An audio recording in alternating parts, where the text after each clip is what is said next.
الله الرحمن الرحيم الحمد لله رب العالمين والصلاة والسلام على أشرف الأنبياء والمرسلين محمد وآله وصحبه أجمعين أما بعد.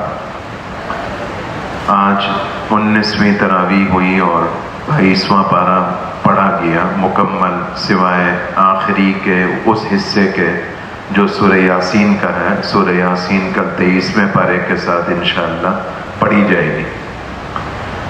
22ویں پارے میں شروع میں تو سورہ احزاب کا پاؤ بھر حصہ ہے جو کل شروع ہوئی تھی، اور احزاب میں ایک تو غزوہ احزاب کا ذکر ہے یا غزوہ خندق کا ذکر ہے، دونوں ہی نام ہیں. اس کا کچھ خلاصہ میں نے آپ کو بتا دیا تھا. اس کے علاوہ کل ہی کے پڑھے ہوئے قرآن میں غزوہ بنو قریظہ کا بھی اشارہ ہے، اور اس کا حاصل یہ ہے کہ یہ جو غزوہ خندق، جنگ خندق ہوئی اور سارے قبائل عرب مسلمانوں کے خلاف اکٹھے ہو گئے، تو اس میں مدینہ منورہ کے اندر ایک یہود کا قبیلہ آباد تھا جس کا مسلمانوں کے ساتھ معاہدہ تھا کہ کسی سازش کا حصہ نہیں بنیں گے یا دشمنوں کے ساتھ مسلمانوں کے خلاف نہیں جڑیں گے. لیکن یہود نے جو سازش کی تھی اس میں یہ بھی شامل تھا کہ بنو قریظہ کو کسی طرح لالچ دے کر، بہلا پھسلا کر ان کو مسلمانوں سے معاہدے کی خلاف ورزی پر آمادہ کر لیے، اور اس پر آمادہ کیا کہ وہ مسلمانوں کے خلاف کافروں کی مدد کریں گے. واضح بات ہے کہ یہ معاہدے کی خلاف ورزی تھی، اس معاہدے کی جو اس قبیلے کی مسلمانوں کے ساتھ ہوئی تھی. خیر اس وقت تو اللہ کے نبی نے صبر کیا، اس لیے کہ سامنے دشمن باہر کا تھا اور اندر بنو قریظہ والے دشمن بن گئے تھے، اس لیے اس وقت تو موقع نہیں تھا ان سے کوئی ٹکر لینے کا. لیکن جب خندق کی لڑائی سے واپسی ہوئی تو رسول اللہ صلی اللہ علیہ وسلم اللہ کے حکم سے بنو قریظہ کے علاقے میں صحابہ کو لے کر گئے اور ان کا محاصرہ کیا. وہ قلعہ بند ہو گئے اور قلعے کے اندر گویا نظر بند ہو گئے. مسلمان ان کے گرد گھیرا ڈالے بیٹھے ہوئے. بالآخر مجبور ہو کر انہوں نے یہ تقاضا کیا کہ ہم آپ سے معاہدہ ہم آپ کے سامنے سرنڈر ہونے کے لیے تیار ہیں، لیکن بس اتنی بات ہے کہ سعد ابن معاذ رضی اللہ عنہ کو آپ بلوا لیں، ہم ان کے فیصلے پر نیچے اتریں گے. سعد ابن معاذ کون؟ تو سعد ابن معاذ رضی اللہ عنہ مخلص صحابہ میں سے تھے، اور پہلے زمانے میں جس قبیلے سے سعد بن معاذ رضی اللہ عنہ کا تعلق تھا اس قبیلے کی دوستی تھی بنو قریظہ والوں کے ساتھ. تو بنو قریظہ والوں کا یہ خیال ہوا کہ اگر ہمارے درمیان تھرڈ پارٹی سعد بن معاذ بنیں گے تو وہ ہمارے لیے ایسا فیصلہ کریں گے جس میں ہمارے لیے بھی کوئی نہ کوئی جس کو آپ کہیں ون ون سچویشن ہو جائے گی. کچھ مسلمانوں کی طرفداری کریں گے اس لیے کہ ہیں مسلمان، اور چونکہ ماضی میں ہماری ان کے ساتھ تحالف رہا ہے اور وہ ہمارے حلیف رہے ہیں نام کے ساتھ، تو کچھ ہمارا بھی وہ خیال کر لیں گے. سعد بن معاذ رضی اللہ عنہ خندق کی لڑائی میں زخمی ہو گئے تھے، اور رسول اللہ صلی اللہ علیہ وسلم نے مسجد نبوی ہی میں ان کے لیے خیمہ قائم کیا تھا، اور انہوں نے یہ دعا کی تھی کہ میری یہ نیت تھی کہ جب تک مشرکین کے خلاف مسلمانوں کی لڑائی رہے میں زندہ رہوں تاکہ مشرکوں کے خلاف مقابلے میں مسلمانوں کا ساتھ رہوں.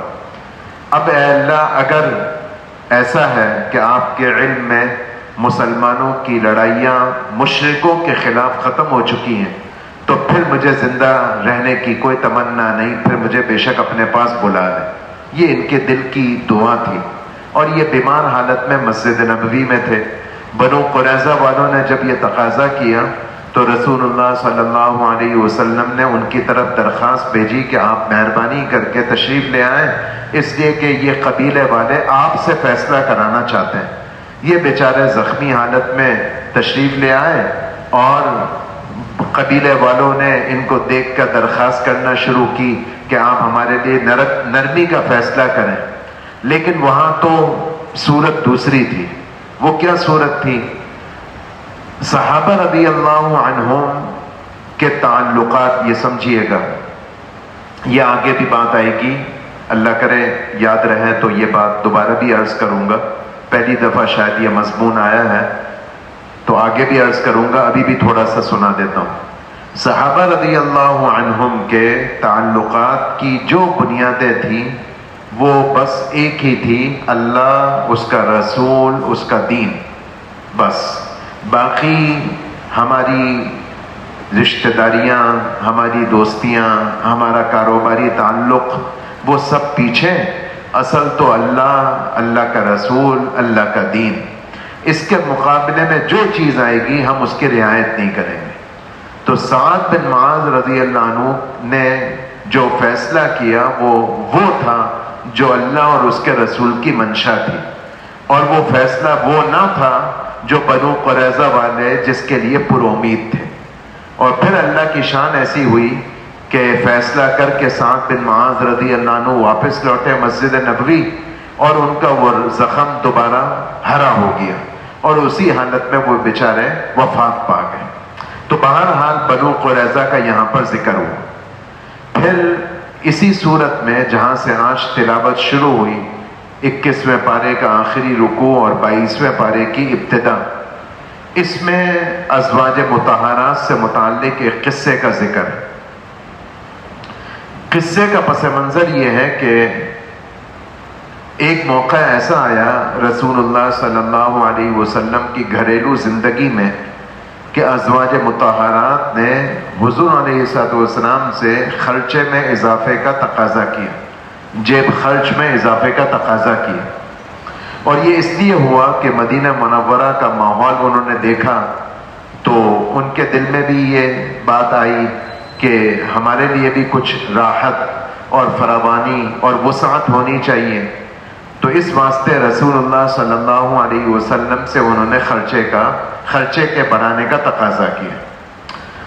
اب یہ تقاضا از خود کوئی ناجائز نہیں تھا، لیکن چونکہ رسول اللہ صلی اللہ علیہ وسلم کی گھر کی عورتیں تھیں اور امت کی مائیں تھیں، اللہ تعالیٰ نے ان کو نمونہ بنانا تھا پوری امت کے لیے.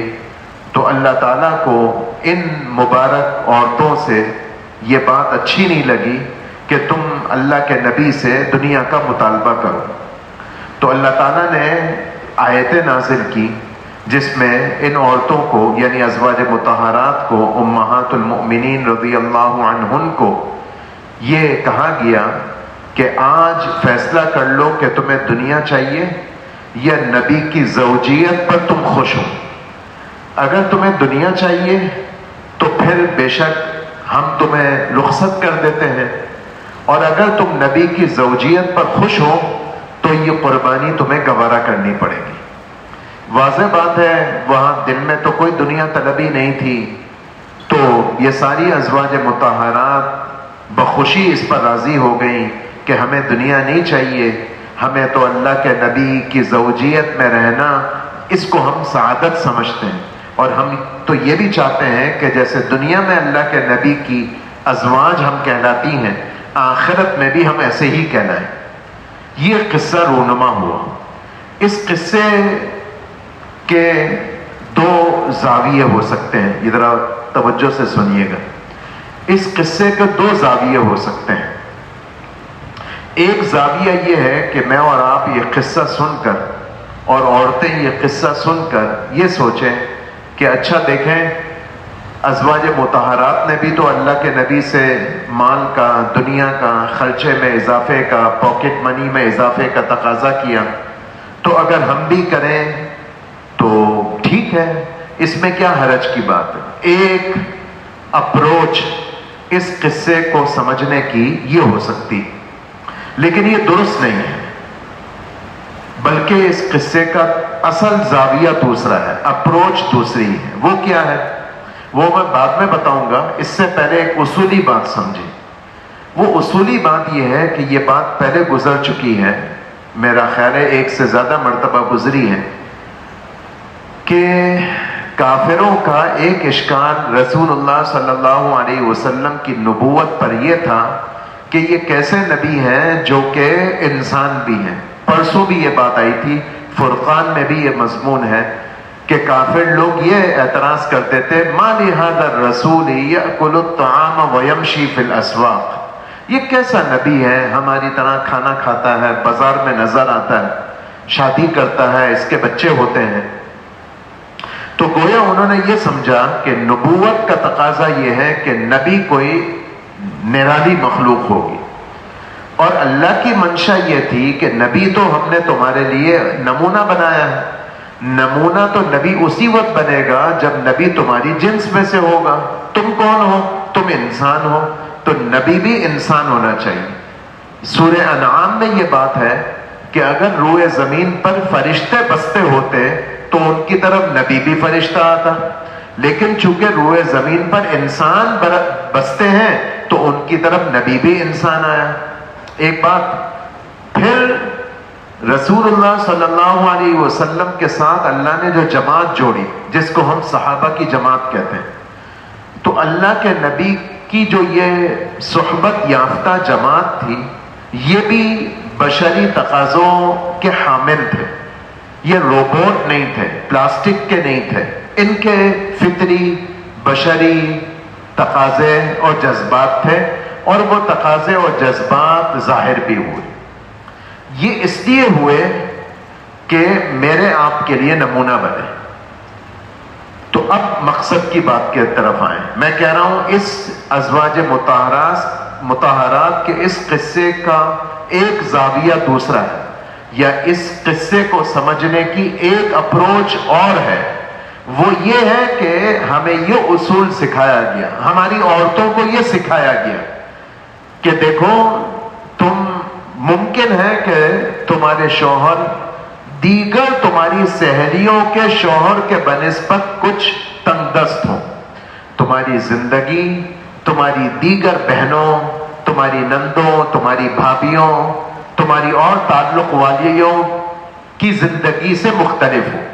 وہ پاکستان ٹور پہ بھی جاتی ہوں، تم شاید نہ جا سکتی ہو. وہ شاید زیادہ فراوانی میں ہو، تم نہ ہو.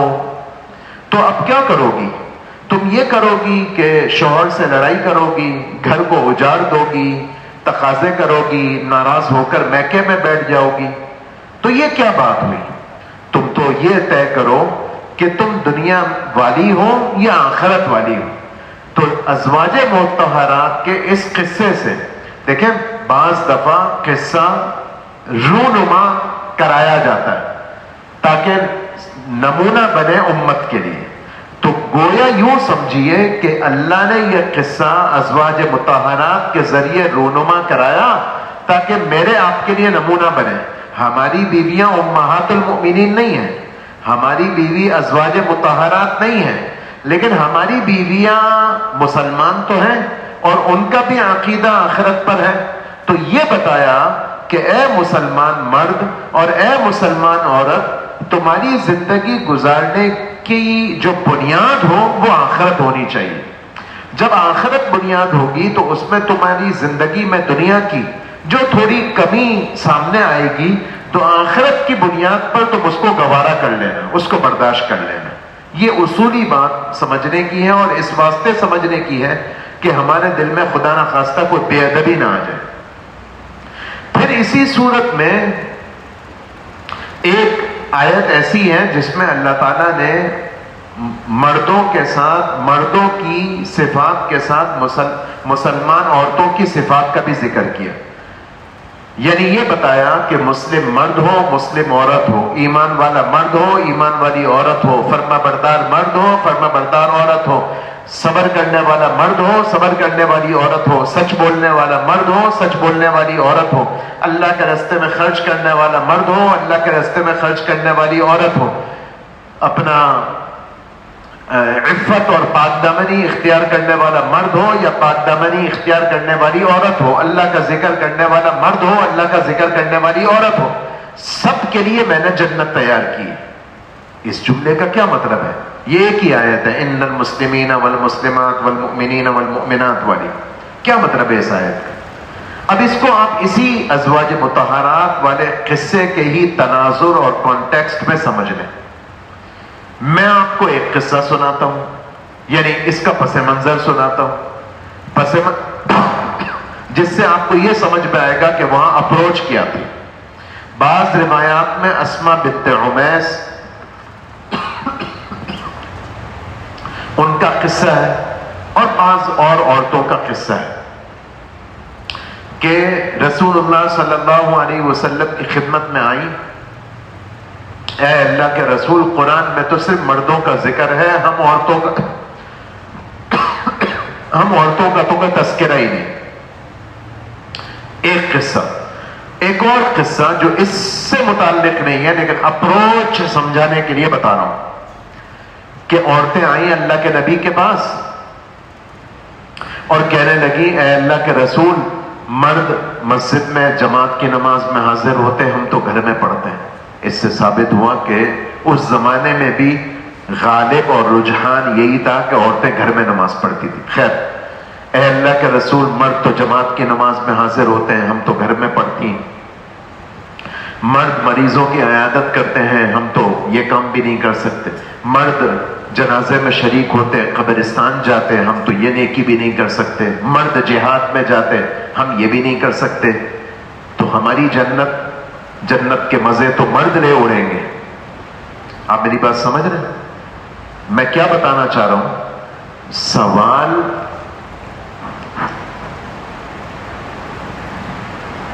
آدمی کا جو سوال ہوتا ہے نا، وہ اس کی ذہنیت بتاتا ہے. انہوں نے یہ سوال نہیں کیا کہ مردوں کو سمجھائیں ہمارے اوپر مال خرچ کیا کریں، یہ نہیں بات کری. بات ساری نیکی کی کر رہے ہیں. کیا مطلب؟ اندر کی اٹھان کیا ہے؟ ہم جنازے میں جائیں، ہم قبرستان جائیں، ہم عیادت کریں، ہم جہاد میں جائیں. ہمیں ہر برانڈڈ سوٹ چاہیے، یہ تقاضا نہیں ہے. تقاضا کچھ اور ہے، دل کی امنگ کچھ اور ہے. یہ میں نے آپ کو بتایا کہ ازواج مطہرات کا وہ قصہ ہمارے ذہن میں کوئی فاسد خیال نہ پیدا کرے. ان کی تربیت ایسی تھی کہ عمل کی قیمت تھی، اس لیے عورتیں آئیں. یہ میں ایک قصہ اور سناتا ہوں جس سے آپ کو صحابہ کی اپروچ اور واضح ہوگی. عورتوں سے متعلق نہیں ہے لیکن سوچ معلوم ہوگی. غریب صحابہ رسول اللہ صلی اللہ علیہ وسلم کی خدمت میں آئے.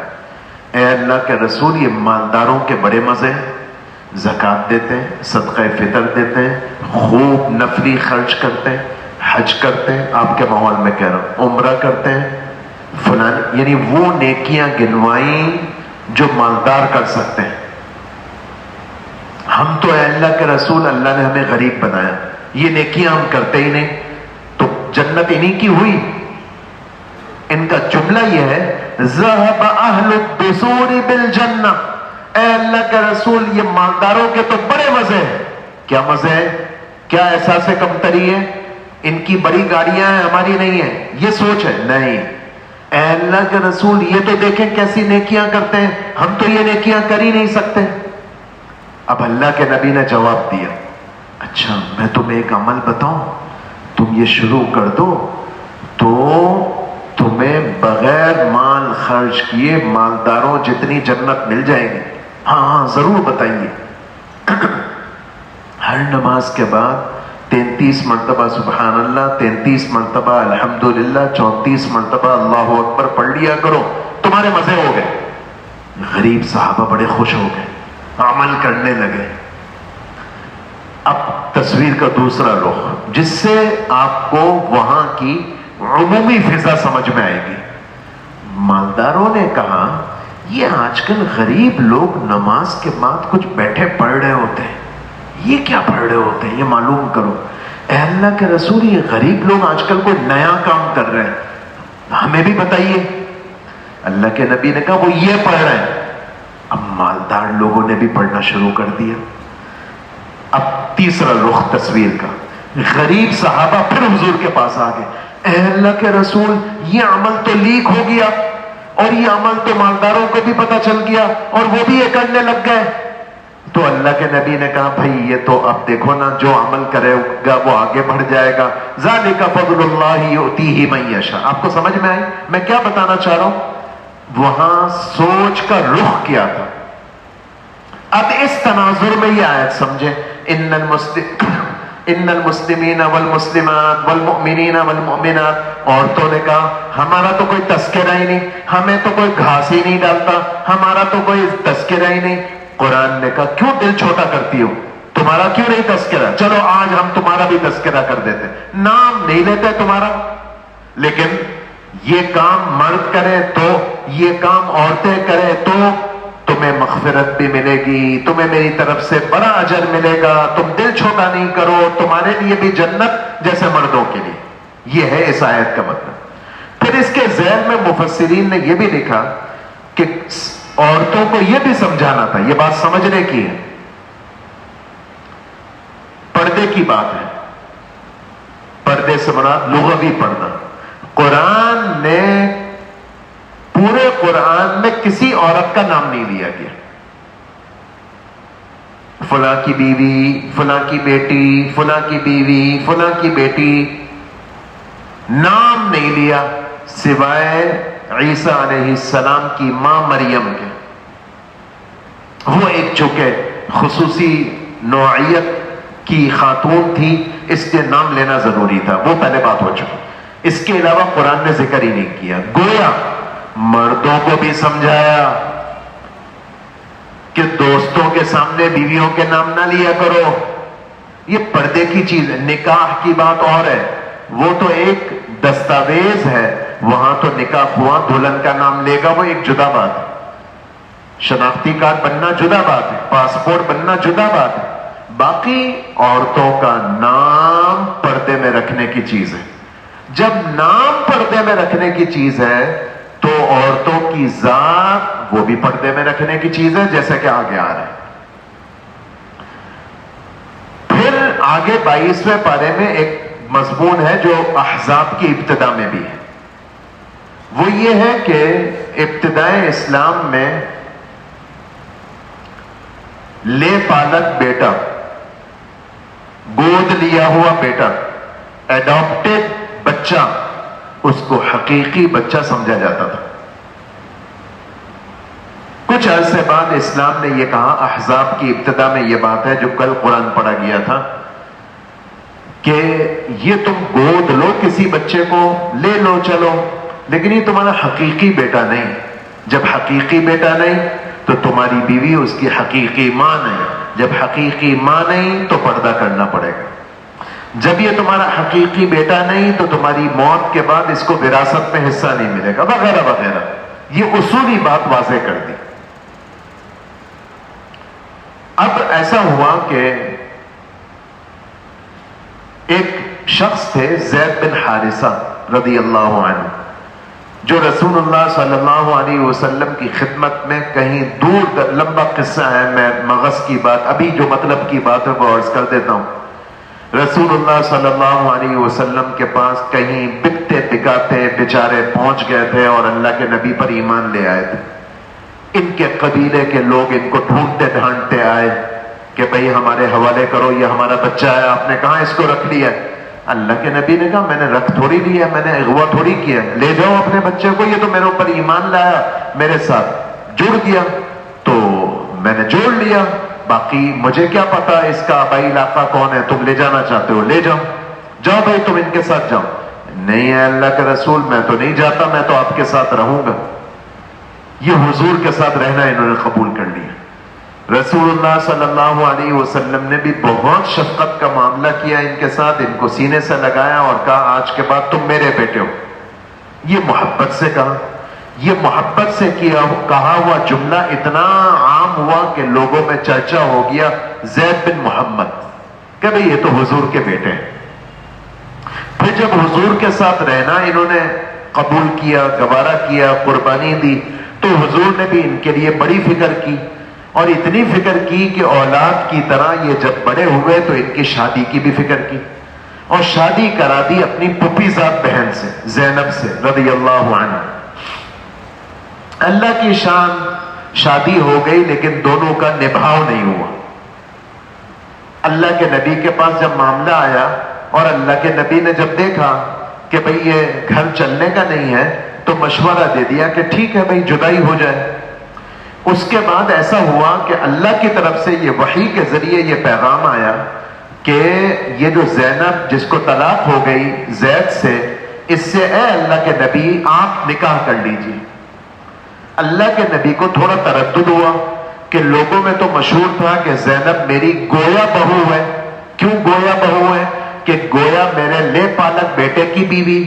اب اگر میں اس سے شادی کر لوں گا تو لوگ تہمت لگائیں گے، باتیں کریں گے، دیکھو تو صحیح بہو سے شادی رچا لی، اور بہو تو محرم ہوتی ہے. تو اللہ نے یہ فیصلہ کر ہی لیا تھا کہ لے پالک گود لیا ہوا ایڈاپٹیڈ بچہ، وہ حقیقی بچہ نہیں. تو اس کو عملی طور پر نافذ کرنے کے لیے اللہ کی حکمت یہ ہوئی کہ اللہ کے نبی زینب سے شادی کرے رضی اللہ عنہا. گو کہ لوگوں میں یہ مشہور ہے کہ یہ حضور کی بہو ہے، لیکن یہ چونکہ حقیقی بہو نہیں، اس لیے کہ زید حضور کے حقیقی بیٹے نہیں، اس لیے اللہ نے شادی کرائی تاکہ یہ سوچ کا قلقمہ. یہ قصہ اللہ نے بتایا. پھر یہ بات بھی ہوئی کہ جب چلے وہ میں آگے بڑھ جاتا ہوں. اس صورت میں جو اور احکام ہیں اس میں ضمناً رسول اللہ صلی اللہ علیہ وسلم کی ختم نبوت کا بھی تذکرہ ہے. رسول اللہ صلی اللہ علیہ وسلم کا تذکرہ ہے، آپ کی صفات کا تذکرہ ہے، آپ کے مناقب کا تذکرہ ہے. اسی ذیل میں حضور کی ختم نبوت کا بھی تذکرہ ہے. میرے دوستوں، ہمارا عقیدہ ہے اللہ ایک ہے، اللہ کا کوئی شریک نہیں. جیسے یہ پختہ ہمارا عقیدہ ہے. ہمارا یہ پکا عقیدہ ہے کہ محمد صلی اللہ علیہ وسلم اللہ کے نبی ہیں. ایسے ہمیں بہت پختہ ہونا چاہیے اس عقیدے میں کہ محمد صلی اللہ علیہ وسلم نہ صرف یہ کہ اللہ کے نبی ہیں بلکہ اللہ کے آخری نبی ہیں. آپ کے بعد کسی نے نبی نہیں آنا، بس یہ طے شدہ بات. اور اس کے خلاف جو بات ہو اور جو جھوٹا دعویٰ کرے نبوت کا، خواہ وہ قادیانی مرزا غلام احمد ہو یا کوئی بھی ہو، ہم نہیں مانیں گے. اس معاملے میں ہمیں بہت واضح اور حساس ہونا چاہیے. یہ ہمارے عقیدے کا حصہ ہے. یہ جذباتی پنا نہیں ہے، یہ شدت پسندی نہیں ہے، یہ اپنے عقیدے پر پختگی ہے. اپنے عقیدے پر آدمی کو پکا ہونا چاہیے. پھر اسی جگہ اللہ تعالیٰ نے ہمیں حکم دیا کہ اے ایمان والوں تم میرا ذکر کثیر کیا کرو. اللہ تعالیٰ نے قرآن میں بہت سارے احکام دیے، لیکن کسی حکم کی بجاوری کے لیے اللہ کے نبی اللہ تعالیٰ نے کثرت کی شرط نہیں لگائی. کثرت کے ساتھ وہ کام کرنے کا حکم نہیں دیا سوائے ذکر کے، اللہ کی یاد کے. کیونکہ یہ ایسا عمل ہے جس کے لیے کسی ہیئت کی ضرورت نہیں، کوئی قید نہیں. اور یہ ایسا عمل ہے جس کے لیے طہارت کا ہونا بھی ضروری نہیں. ہر حال میں عمل کیا جا سکتا ہے، کھڑے ہوئے، بیٹھے ہوئے، گاڑی چلاتے ہوئے، موٹر سائیکل چلاتے ہوئے، بے وضو، با وضو، ہر حالت میں. اور ہمیں حکم دیا گیا کہ تم ذکر کثیر کرو. اور ہمیں یہ کہا گیا، رسول اللہ صلی اللہ علیہ وسلم نے فرمایا اللہ کا ذکر گویا اللہ کا قلعہ ہے. جو اللہ کا ذکر کرے گا وہ اللہ کے قلعے میں محفوظ ہو جائے. اللہ تعالیٰ ہمیں اس کی توفیق نصیب فرمائے. اسی صورت میں پھر آگے رسول اللہ صلی اللہ علیہ وسلم کی چند خصوصیات کو بیان کیا گیا. حضور کا تذکرہ ہے تو حضور کی خصوصیات کا بھی بیان ہے. میں اور آپ شادی کریں گے، مہر رکھنا ضروری. رسول اللہ صلی اللہ علیہ وسلم شادی کریں تو مہر کا ہونا ضروری نہیں. مثال کے طور پر میں اور آپ شادی کرتے ہیں، ہمارا انتقال ہو جائے، ہماری بیویوں کو اختیار ہے کہ شوہر کے انتقال کے بعد دوسرا نکاح کر لیں. رسول اللہ صلی اللہ علیہ وسلم کی خصوصیت یہ کہ حضور کی وفات کے بعد حضور کی بیویوں سے کوئی شادی نہیں کر سکتا، حضور کی بیویاں کسی اور سے شادی نہیں کر سکتی. رسول اللہ صلی اللہ علیہ وسلم کے چند مناقب یہاں بیان کی. پھر آگے چل کر کچھ معاشرتی ادب بتائے. اس ادب سے پہلے یہ تھوڑا سا پس منظر سن لیں کہ یہی زینب رضی اللہ عنہ جن کا ذکر ابھی میں نے کیا کہ زید بن حارثہ سے نکاح ہوا، پھر وہ شادی چلی نہیں، رسول اللہ صلی اللہ علیہ وسلم سے نکاح ہوا، رسول اللہ صلی اللہ علیہ وسلم نے نکاح کے بعد ان کا ولیمہ کیا قدر اہتمام کے ساتھ. سارے ولیمے سادگی سے ہوئے، یہ بھی سادگی سے تھا، لیکن دیگر ولائم، دیگر ولیموں کے بنسبت اس میں قدر اہتمام تھا. تو صحابہ کو بلایا کھانے پر، تو کھانے پر چند ناخوشگواریاں پیش آ گئی. رسول اللہ صلی اللہ علیہ وسلم نے تو خود نہیں کہا، اللہ تعالیٰ نے امت کو تعلیم دینے کے لیے کچھ باتیں نازل فرمائی. مثال کے طور پر یہ کہ دعوت، چونکہ ہال تو تھا نہیں، اللہ کے نبی کے گھر پہ ہی ولیمہ ہونا تھا، تو صحابہ بعض محبت میں اللہ کے نبی کے گھر میں قبل از وقت آ گئے. یہ تھوڑا سا پریشانی کا سبب بنا، چھوٹے سے گھر، پردے کے مسائل. اور جب ولیمہ ہو گیا تو بعض صحابہ گفتگو میں منہمک رہے. چاہیے یہ تھا کہ کھانا کھا چکے تو چلے جاؤ، اس لیے کہ تنگ جگہ تھی، باری باری چند لوگ آتے، کھانا تناول کرتے، چلے جاتے، پھر دوسری جماعت آتی، وہ کھانا کھاتی. اب اگر جنہوں نے کھانا کھا لیا وہ نہیں اٹھیں گے تو نئے لوگوں کے لیے جگہ کیسے بنے گی؟ یہ حضرات بیچارے محبت میں کہ ہمیں سعادت ملی ہے، اللہ کے نبی کے گھر میں بیٹھے ہوئے ہیں، چلو کچھ دیر اور بیٹھے رہیں. تیسرا یہ ہوا کہ بعض صحابہ سے رسول اللہ صلی اللہ علیہ وسلم کے گھر میں سامان کی لین دین میں پردے کی احتیاط میں کمی ہوئی. تو یہ تینوں باتیں ہوئیں، اس پر مشترکہ طور پر یہ آیتیں نازل ہوئیں جس میں یہ کہا گیا کہ دیکھو تم معاشرتی آداب سیکھو، اور معاشرتی آداب کا خلاصہ یہ ہے کہ تمہارا کوئی عمل کسی کی تکلیف کا سبب نہیں بننا چاہیے، چاہے وہ عمل تمہیں بظاہر اچھا لگے. تمہارا کوئی عمل ایسا نہ ہو جو کسی کے لیے اذیت کا سبب بنے. اب تم قبل از وقت چلے گئے، تم کھانا کھانے کے بعد بھی بیٹھے رہے، اللہ کے نبی تھوڑے سے بوجھ میں آ گئے کہ بھئی یہ کب جائیں گے کہ میں دوسروں کو بلاؤں، یہ کب جائیں گے تاکہ میں آرام کر سکوں، یہ کب جائیں گے تاکہ میری ازواج اس گھر میں آ سکے.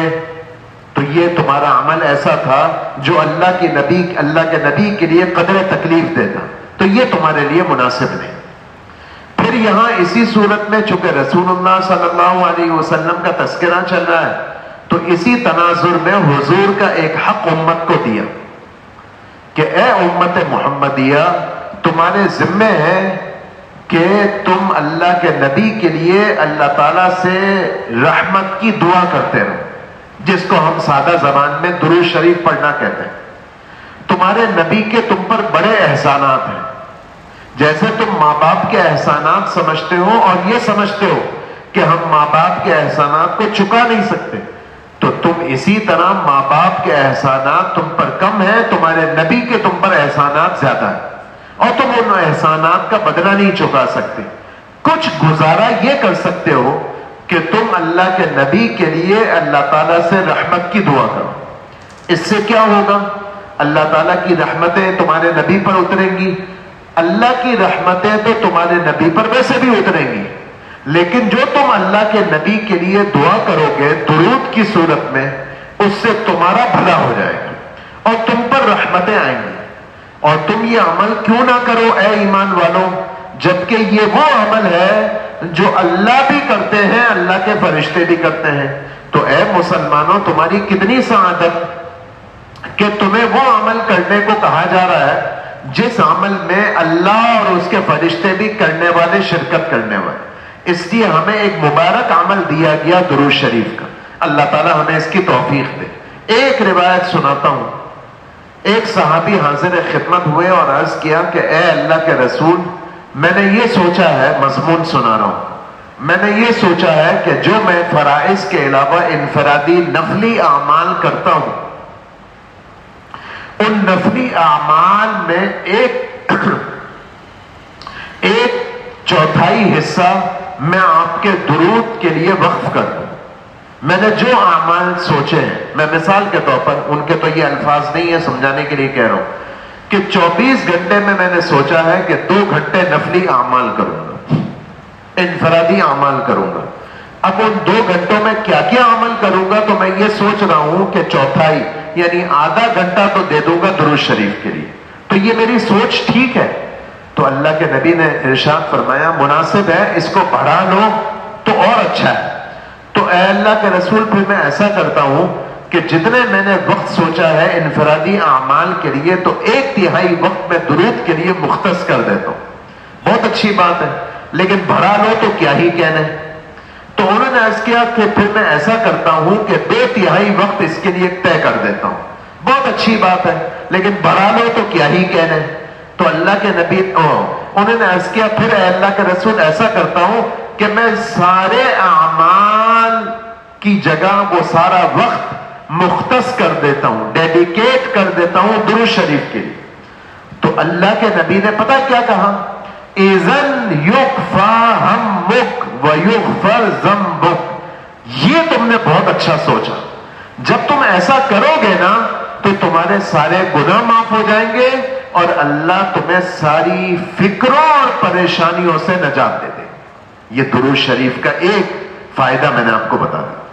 پھر آگے اسی صورت میں، کل میں نے آپ کو بتایا تھا کہ اس صورت میں احکام ہیں بہت سارے، اس لیے میں تھوڑا تھوڑا جھلکی کے انداز سے سنا رہا ہوں، بار بار آپ کو کہہ رہا ہوں، خلاصہ نہیں ہے، انتخاب مضامین ہے، تو تھوڑا آپ کے کانوں سے گزر جائے۔ اس صورت میں آخر سے پہلے رکوع میں پردے کے احکام دی۔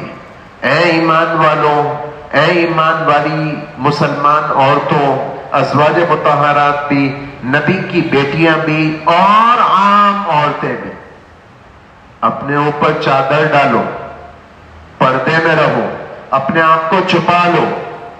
یہ پردے کا حکم دیا۔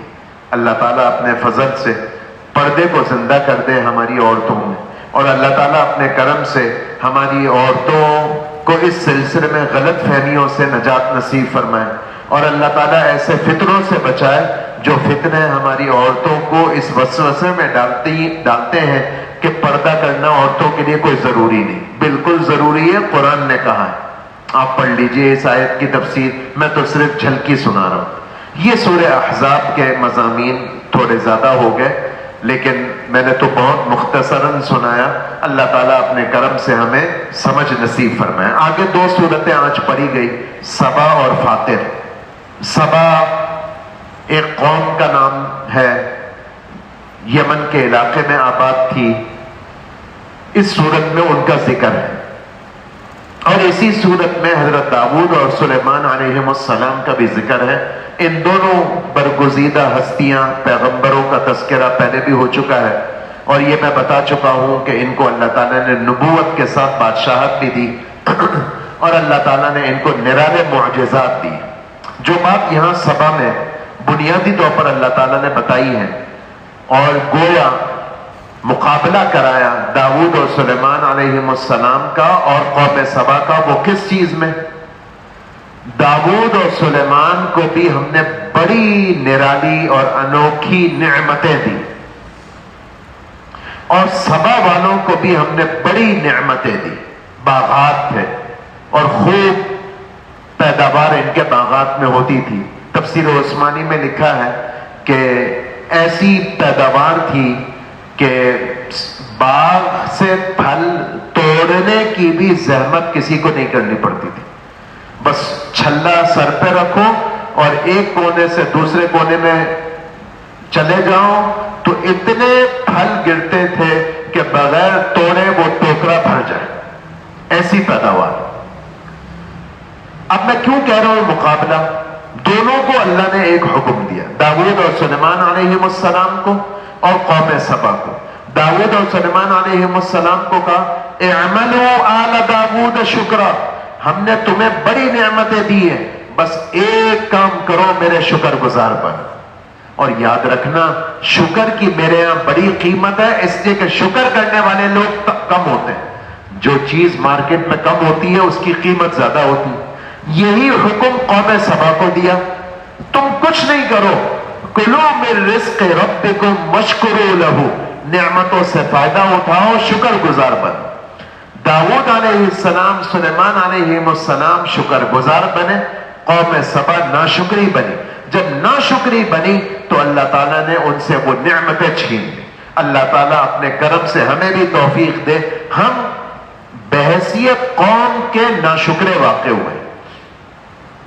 جس مجلس میں بیٹھو، جس حلقے میں بیٹھو، ملک کی برائی، پاکستان کی برائی، مسلمان کی برائی، ہماری برائی، ہم ایسے، ہم ایسے، ہم ایسے، ہمارا ملک ایسا، ہمارا ملک ایسا۔